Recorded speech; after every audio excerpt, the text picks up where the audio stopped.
Hey guys, you're watching Soundwaves TV. Chasta here with my literal band of brothers, except you, because that would be weird. State Line Empire, everybody. Hey. We got Jay, we got Tony, we got Scott and Thomas. So we've had several incarnations of State Line Empire on this show, and I am effing stoked about this incarnation because I think you guys are absolutely on fire, and life events have happened, moves, school and whatnot. So you've had a couple members come and go, but you're locked in right now. Pandemic thing. The whole worldwide pandemic thing. Yeah. How are we feeling, guys? This is exciting stuff.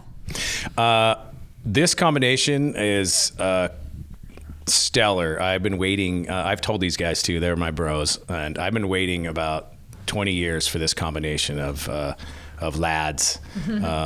We are all firing on all cylinders, and there's having everybody in the room really helps. Yeah. And I feel like a lot of us have been on parallel paths, and now the universe has come together, and we're definitely feeling the juju and working our tails off. Yeah, you guys have been in the studio for a while, really killing it. I mean, for several months now, writing, recording. We're on the internet, and I do happen to know this fella quite well. So I do get some snippets here and there of what you're working on. The stuff that you're writing and recording right now is just. The word is monstrous. It's monstrous. You have a 9-ish minute song that you're going to come out with that is it's a Viking war song. That's what I'm going to call it. Is that fair to say? It is. Tell us about that song in particular. Definitely. Right? Definitely. See? Tell us about that song in particular. Well, it started out in the other version of State Line Empire, and we all loved it enough to where it needed to have a future, needed to have more love. So had some great ideas for some tweaks and changes, and it's just turned into this thing where the beginning is this opus before the song even starts, and I don't want to give too much away because it's a rock odyssey. It's a really fun thing. It was fun to record, it was fun to rewrite. Yeah. And I can't wait to press Can we play. talk about how many vocals and how many drum tracks are on and all that stuff? Because that's what's amazing. And Scott is doing all of this. How many? Including the intro. Okay, so Jay's drums are 16 tracks. Yeah. That's just how many mics I put on it. Right. And then there's probably an additional 14 drum tracks of all of us playing. And different drums, big drums. Yeah, and again, go with the Viking thing. You've got that in your head now. Honestly, when it comes to backing vocals and chants, I counted it as there's 144 voices. Did you hear that? Yeah, yes. just 144. ridiculous. Yeah, an army. I mean, it's an army. It's actually about 4 or 5 ships. Yeah, yeah, people chanting. We're still building our army. We're going to be building the State Line Empire Viking army very soon. Very soon. We're experimenting and cloning. Yeah. I think that's a good idea for this album. It seems. Army. How many songs do you think once this album comes out? How many are going to be on it? And I love that you're doing a full album eventually. Okay, I'll take this one. Take Yeah, that go one. ahead. All right, 'cause so I'm this like, is should we what talk we're gonna about do. Okay, so after the combined effort for when the final thing is done, when it's on vinyl, it's gonna be 15 songs. Yeah. All right. Now, what we're gonna be Very doing with excited about that, State what we're Line gonna be Empire doing vinyl. with that is we're gonna do 3 individual 5-song EPs Okay. spaced out over like 6 to 10 months. Okay. Yeah. I love a plan. So, and then each one's gonna have its own set of singles, a couple videos for each one, and then we're gonna release them like a little bit differently, and each one's gonna have its original artwork, but they're all gonna combine to make Voltron on the main album vinyl. I love that. I love a plan. Okay, so I do want to talk to you guys about what it means to be a band putting out an album these days, post-COVID, in the world of rock and roll. What does this even mean? I mean, are you going to do this independently? Are you going to shop it? And what does that mean to the layman, okay, to somebody who's not a musician? How does this process now work? I think we're figuring that out because Yeah. I don't think anybody really knows what the fuck is going on. Exactly. I agree. Yeah, that's why I asked that question. I put the hard one on you guys because it's tricky. I think the hip hop community is doing it really well by individual singles and then pushing those singles now. And we're trying to just figure out what works for our genre and then what doesn't. And then That's a and also have some fun with it. Yeah, also yeah, it's an outstanding that question. We haven't done before because I think that for myself, I've always just put out the record. You just put out the record. Here you go. It's a very, it's a very formulated thing. The rock record. You do that. You do this. So you do a video. Then you do, it's like dun dun dun dun. And I'm glad that we're not doing that exact formula because.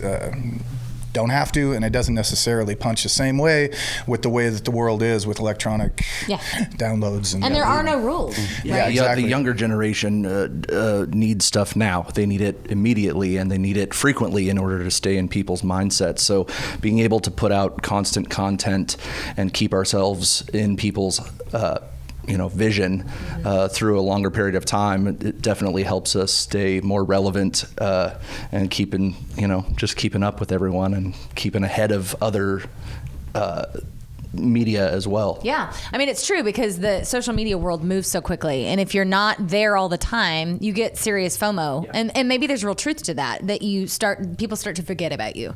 And that's the last thing you want to happen. So you guys are really great about filming little nuggets in the studio, putting those out. Jay was on drums this week and you posted some stuff. So you really have to, that's part of the game now. The social media element is a very important part of the game. Is it fun or exhausting to you guys? I think it's both. Yeah, it's both. Right. Because it's wide open right now. So there are no rules. It could be could fall into a combination that works, but we're just trying to compete with Netflix and every other platform that is out there, that's taking up people's time. So if we can grab their attention and if people like old school rock with different elements and with a Viking twist. If they like 9-minute long songs. And still have the tangible available. I mean, that's important, we're not just going, okay, we're going to go all new school and it's just going to be this digital thing in the ether, and then in 25 years from now, where are you going to get that? We're going to have something, artwork for your hands that you can grab, you can look at and be like, oh, this is great, I have it. Because I'm really big about that, and every time I'm in a project and people are like, let's just only do a digital thing, I'm like, because what are you still going to be around 50 years? But I guarantee that my kids are going to have that old records shoved away somewhere, if they even like me by then. But that's an important aspect. It is. It's funny. The great Dennis Willis always says this, that the pendulum always swings back the other way, right? And I feel like it is now because there is so much noise on social media. Vinyl will never be popular again, Chasta. It's dead. It's dead. Dead. But I think the grassroots guerrilla marketing thing, the things that used to work, band posters, stickering, vinyl, things in your hand, that's now the novelty. Because we've gone so far down that internet road that people find a real spark from, seeing something and holding something again. I think that's a beautiful thing. And it's good that you guys are doing that. Yeah, it's important. I'm very excited for the SO. Trends are cyclical. So, Yes, I mean, it's true. and just in every type of trend, fashion, music, what have you. Yeah. And honestly, everybody's cooped up during the pandemic. Everybody wants to get out again, and they're starting to. Yeah. And, just shove it in their faces. That's right. Well said. You're still talking about the record?